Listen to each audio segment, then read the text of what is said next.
Sir కొద్దిగా వెనక్కి వస్తారా?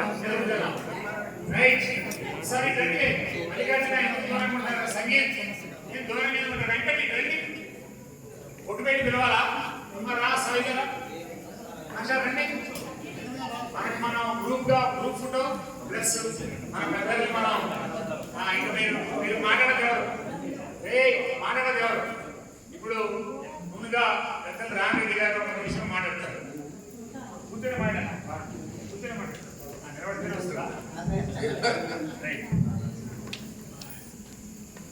గతంలో సార్ మీరు అడ్డున్నారు సార్. పక్షుల కిలకిల శబ్దాలు విన్నాను, కోతుల కిచకిచలు విన్నాను, ఏనుగుల ఘీంకారావాలు కూడా విన్నాను.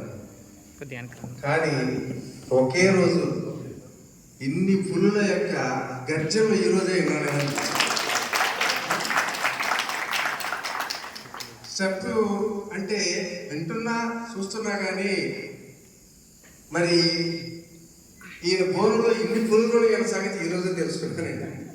ఈ బోను ఉంటే సింహాలు పులులు రెండు మిక్స్ చేసి బోన్లో బంధించేశారు. వాస్తవంగా అసలు ఇలా ఉంటుందని చెప్పి నేను ఊహలో కూడా అనుకోలేదు ఈ ప్రోగ్రాము. కానీ నేను సుబ్బారావు గారిని అడిగాను, లైవ్ ప్రోగ్రామ్ ఇద్దామా అన్న. లైవ్ అంటే ఆయన ఇంకో రకంగా అర్థం చేసుకున్నాడు. ఏమనుకోలేని అవసరం లేదులే అని అంటే ఇది ఇచ్చేది కాదు, కావాలి 10 మందికి తెలియజేసేటువంటి విషయం కాదేమో ఉద్దేశంతో ఇంకా నేను కూడా సైలెంట్ అయ్యాను.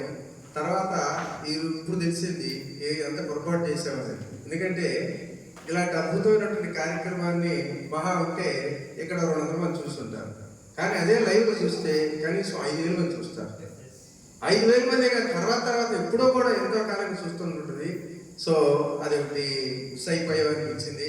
ఎనీహౌ మరి సుబ్బారావు గారిని మరొక రిక్వెస్ట్ ఏంటంటే ఈసారి ఈ గర్జించిన పులులు ఉన్నారే ఆ పులులన్నింటినీ ఒకసారి ఒక సండే పిలిపించి ఒక 10 మంది 15 మంది పిలిపించి ఆ గర్జన పులులు ఆ పులుల యొక్క గర్జనలు మరి మా బ్రహ్మవాసులందరికీ మరొకసారి వినిపించాలని చెప్పి నేను ఆశిస్తున్నాను. అవకాశాన్ని తప్పనిసరిగా వినియోగించుకున్నాను. Thank you.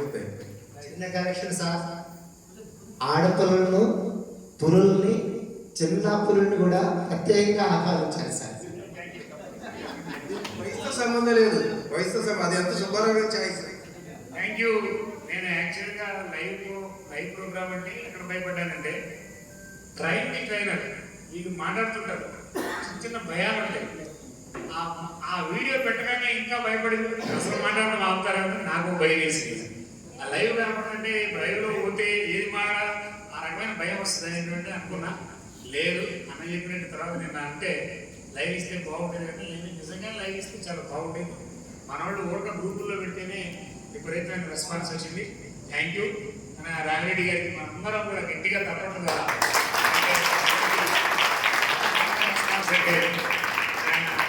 మెసేజ్ కూడా అన్న ఉదయం ఇవాళ కూడా కనపడి అయ్యా 10 ప్రోగ్రామ్ అయ్యా అని చెప్పి ఆశీర్వదించి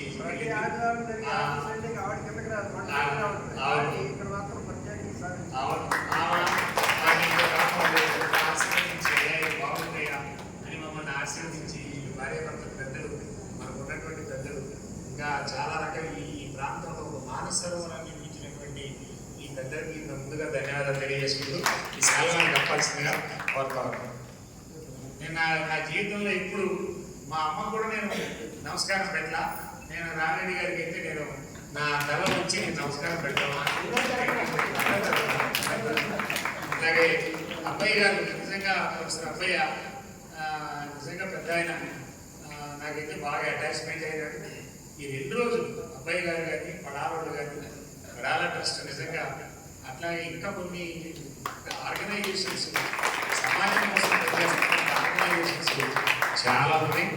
వాళ్ళు మనం అన్నింటినీ కూడా కోఆర్డినేట్ చేసుకుంటూ మనం ఒక శక్తివంతమైనటువంటి ఒక టీంని ఈ తెలుగు రాష్ట్రాల్లో ఒక నైతికతతో కూడినటువంటి టీంని, ఏకాగ్రతతో కూడినటువంటి టీంని, సబ్జెక్ట్తో కూడినటువంటి టీంని మనం ప్రజెంట్ చేసి ఈ సమాజానికి ఇవ్వాల్సినటువంటి బాధ్యత ఇక్కడ ఉన్నటువంటి మన అందరికీ ఉంది. Thank you. ఇక్కడ వచ్చినటువంటి అందరికీ కూడా పేరు పేరున ఏదైనా చిన్న పొరపాట్లు ఉన్న భోజనంలో కానీ టిఫిన్లో కానీ ఏర్పాట్లో కానీ ఏదో మొత్తం ఈ టీలు ఇక 2 సార్లు టీ ఇస్తే బాగుందని అన్నారు. ఆ టిఫిన్ బిల్లులు భోజనం బిల్లులు ఎట్టగట్టాలా ఎదుర్కొంటున్నటువంటి పరిస్థితుల్లో ఆ టీ ఏమో గుర్తుండి సావటం లేదు. అవన్నీ ఎందుకంటే నేను చివరిలో వచ్చిన అమెరికా నుంచి వచ్చి చివరి 3-4 రోజుల్లో ఏర్పాటు చేశాను కాబట్టి థ్యాంక్ యూ, అందరికీ కూడా ధన్యవాదాలు తెలియజేస్తాను. వందన సమర్పణ ఆయన చేస్తాడు.